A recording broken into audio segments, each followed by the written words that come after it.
السلام عليكم، يا رب تكونوا بخير. فيديو النهارده ان شاء الله هنعمل فيه السمبوسه في البيت زي اللي بنشتريها من المحلات، وهتكون احسن كمان، مش بتشرب زيت خالص، وفي نفس الوقت العجينه بتاعتها شفافه وبتمط وحلوه قوي. يلا بينا نشوف عملناها ازاي. بس الاول لو مش مشتركه في القناه اشتركي وفعلي الجرس وما تنسيش اللايك، ويلا بينا نسمي الله ونصلي على الرسول عليه افضل الصلاه والسلام ونشوف عملناها ازاي. معايا نص كيلو دقيق منخول طبعا، حطيت عليه نص معلقه صغيره ملح، وحطيت عليه 3 معالق كبار زيت. ودلوقتي هبتدي اعجن بالميه. جبت ميه دافيه، دي كوبايه ميه، كوبايه من العاديه اللي هي المج العادي بتاع الشاي، حطيت كوبايه، ودي معايا نص كمان، اشوف احتاج منه قد ايه. انا عايزه العجينه يا دوب اول ما تلم بس هتكون كده مظبوط. الم الدقيق معايا كده بالعجين، اخلي العجينه تشرب كل الدقيق. بحط معلقه ميه كده بمعلقه لغايه ما الاقي مفيش دقيق خالص. اول ما يبقى مفيش دقيق خالص يبقى كده خلاص. لو باقي ربع كوبايه، انا خدت كوبايه وربع من المج بتاع الشاي ده. ممكن لو بالكوبايه المعياريه هتبقى كوبايه واحده بس. دلوقتي العجينه لمت خلاص معايا. عجنها بقى، عجنتها حوالي ربع ساعه الاول لغايه ما نعمت كده بالطريقه دي. اغطيها واسيبها حوالي 10 دقايق بس لغايه ما العجينه ما ترتاح كده معايا. ودلوقتي هقطعها. التقطيع بيكون حسب الصاج اللي انت هتخبزي فيه او الصينيه اللي هتخبزي فيها. انا هعمل عندي في صينيه كبيره، قطعتها 12 قطعه كده، القطعه قد البضايه. لو انت هتعملي في صينيه صغيره قطعيها قطع صغيره قد الليمونيه الصغيره. كده خلاص قطعت القطعه كلها. اغطيها تاني واسيبها برضو ترتاح شويه عشان خاطر اعرف افردها. غطيتها وسبتها حوالي 10 دقايق كده او ربع ساعه، ده طبعا لان الجو برد، فعلى ما بترتاح معايا بتاخد وقت. دلوقتي هبدا بقى افردها شويه بشويه كده عشان تسهل عليا الفرد بالنشابه في الاخر. احاول افرد بقى كده، يعني بفردها شويه واسيبها ترتاح على ما اخلصهم كلهم، وابدا افرد فيهم تاني من جديد، اكبرهم تاني شويه، كل شويه اوسع فيهم اكتر عشان خاطر تسهل عليا الفرد في الاخر. يعني في الاول فردتهم صغيره كده، وبعد كده هبدا اخدها تاني وافردها اكتر تاني بالنشابه. كده فردتهم كلهم. ابدا بقى بالنشابه كده. فضيت بس الصينيه شويه عشان خاطر اعرف افرد عليها. بعد الحجم ده هاخد بقى واحده بواحده بالنشابه تاني، واوسعها تاني اكبر، اخليها قد رغيف العيش البلدي كده او اكبر شويه، عشان خاطر لما احطهم على بعض في الاخر يكونوا مظبوطين. كده خلاص برضو فردتهم كلهم. خلاص كده خلصتهم. ابدا افضي بقى قدامي. حطيت شويه كده على صينيه بره، والباقي هحط كل 4 فوق بعض وافردهم. طبعا لازم ما بينهم طبقه زيت. طبعا انا فرده الرقاق بتاعي كله او الفطاير بتاعتي دي كلها فردها على دقيق. لو انا مش فردها على دقيق كنت حطيت معلقتين دقيق مع الزيت دوت عشان خاطر ما يلزقوش في بعض، لكن انا مفرداه كله على الدقيق عشان كده بحط ما بينهم زيت بس. حطيت بقى 3 كده كلهم عليهم زيت، لكن الرابعه بس مش بحط على الاخيره من فوق زيت. افرد كده بالنشابه، اعملها دايره او مربع حسب بقى الصاج او الصينيه اللي انا هخبز فيها. كده خلاص فردتها، بقلبها الناحيه التانية برضو عشان لو في واحده صغيره من تحت افردها معايا. في الوقت دوت الصينيه اللي انا هخبز فيها مولعه عليها النار، حطها على عين البوتاجاز كده من فوق ومخليه النار هاديه قوي عليها، واسيبها تسخن كويس.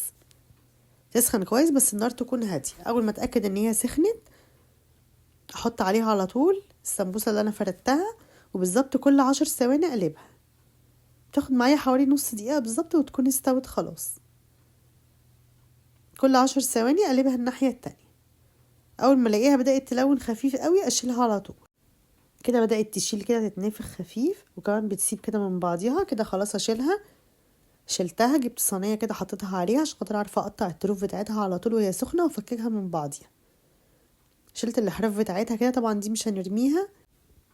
وقطعت كده السمبوسه بتاعتي 3 صفوف كده. ممكن كنت اقطعها 4 كمان، بس انا حاولت اسيبها كده عريضه. عملتها 3، وارجع بقى احط اللي بعديها. هاجي على ال4 اللي بعديهم تاني، 4 فطاير تاني بعديهم برضه احط بنفس الطريقه. حطيت اول واحده وحطيت زيت، والتانية عليها برضو زيت، احط التالتة وعليها زيت، لكن الرابعة مش هحط عليها.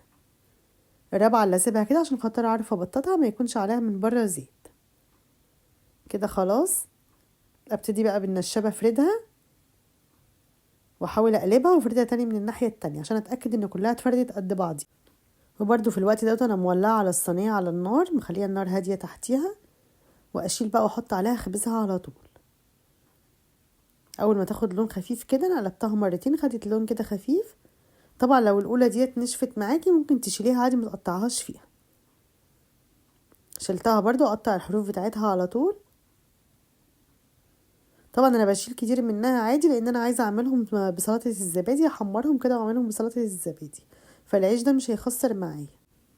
لكن لو انا مش عايزه اعمل بيه حاجه ما هقدرش فيه خالص، اقطعها 4 ومطلعش حاجه من الحروف غير حاجات بسيطه قوي، واقطع دي 4 صفوف. فككتهم برضو كده على طول من بعض، سهلين جدا، بيطلعوا بسرعه قوي، مش لازقين في بعض ولا اي حاجه. فاضل كده اخر مره، دول بس المرتين اللي اتعملوا، فاضل اخر مره حطيتها هي كمان تاني على النار اهي، وبقلبها على طول كده. اول ما الاقيها بدات كده تفك من بعضيها اقلبها على طول. قلبتها مرتين 3 كده بالظبط، خدت معايا حوالي نص دقيقه وكانت العجينه استوت كده. خلاص شلتها، قطعت برضو الحروف بتاعتها، والباقي برضو قطعه كده مستطيلات، عملتها برضو 3 زيهم. يعني كده كل واحده من دي، كل واحده من السمبوسه دي بتطلع لي 12 واحده، 12 قطعه سمبوسه في ال3 مرات، 36 قطعه سمبوسه من نص كيلو دقيق. وانا عاملاها عريضه وطويله كمان، ممكن اصغر عن كده، لو صغرت عن كده هتطلع معايا كميه اكبر. سمبوسه طريه وخفيفه حلوه جدا، وطبعا عشان خاطر احفظها لازم احطها في كيس، بس انا طبعا هحشيها كلها على طول. لو انت عايزه يعني تشيليها في كيس ممكن برضو تشال في الكيس كده، بس يتقفل كويس ما يدخلهاش اي تلج ولا هوا، وتشال في الفريزر، ولما تيجي تحشيها بتطلعها تسيبها تفك الاول وبعدين تحشيها. لكن احنا هنحشيها ونشيلها في الفريزر، ولما نيجي نسويها بنطلعها نسيبها تفك شويه صغيرين وبعدين نسوي على طول، تكون اسهل. طبعا انا لفتها كده، اعمل لها بقى الميه بالعجين دي، حبه ميه بحبه دقيق صغيرين وعجينه كده هيقفلوها كويس ما تفكش معايا خالص. بلفها بالطريقه العاديه، بعملها مثلث كده وارجع اعملها تاني زي الجيب كده، واحط فيها بقى الحشو. انا عامله الحشوه لانشون على جبنه موتزاريلا على زيتون على فلفل الوان. الخلطه دي بتكون جميله جدا بالجبن كده وعليها الفلفل الالوان والزيتون، حلوه قوي. ممكن تحشيها بقى اي حاجه، ممكن بطاطس، ممكن فراخ، ممكن لحمه مفرومه. انا عامله السمبوسه الباف التانية باللحمه المفرومه، فحبيت اعمل دي بالجبن. سهله قوي القفله بتاعتها كده، تلفيها مثلثات كده وبعد كده تحطي عجين وتقفلي اخر مره عليها. سهله قوي، عملت معايا كميه كبيره، اقدر بقى هقلي منها شويه والباقي اشيله في الفريزر. طبعا مش هتكفي رمضان طبعا، بس هتكون مره كده او مرتين مقبلات كده جنب الاكل. ممكن كل ما تكوني فاضيه بقى تعملي نص كيلو، مش هياخد معاكي وقت خالص. بس بهاش تحمر كتير لانها على طول بتاخد لون بسرعه قوي، وبعد ما بتطلع من الزيت كمان بتغمق شويه. الزيت سخن على نار متوسطه، حطيتها مفيش 10 ثواني بالظبط او 5 ثواني كمان بتكون اتقلبت، ثانيتين 3 وتطلعي على طول. مش بتاخد اي تحمير خالص، بتطلع مقرمشه وهشه ومش بتشرب زيت خالص. اهم حاجه ما تسيبهاش تحمر لانها بتتغمقي تاني شويه بعد ما تطلع من الزيت. حجم السمبوسيه كده كبير، انا مكبره المثلثات بتاعتها، التقطيعه نفسها كبيره، كنت ممكن قطعتها 4 صفوف كانت هتعمل معايا كميه اكبر من كده، يعني حجمها اكبر من اللي بنشتريها من السوبر ماركت. كده خلاص حمرتها، الجبن سايحه فيها وطعمها حلو قوي مع الفلفل الالوان كده، طعمها جميل قوي. وكمان العيش بقى اللي احنا طلعناه او الحروف اللي احنا طلعناها دي حمرتها في الزيت وعملت معاها سلطه زبادي، طعمها حلو جدا، حلوه قوي مقرمشه ومش بتشرب زيت خالص، وطعمها جميل جدا واحلى كتير من اللي بنشتريها. والعيش ده كمان ممكن تعملي بيه ام علي، هيكون حلو قوي. بس كده، اتمنى الفيديو يكون عجبكم. لو الفيديو عجبكم ما تنسونيش باللايك والاشتراك في القناه وتفعيل الجرس عشان يوصلكم كل فيديوهاتي. والسلام عليكم ورحمه الله وبركاته. مع السلامه.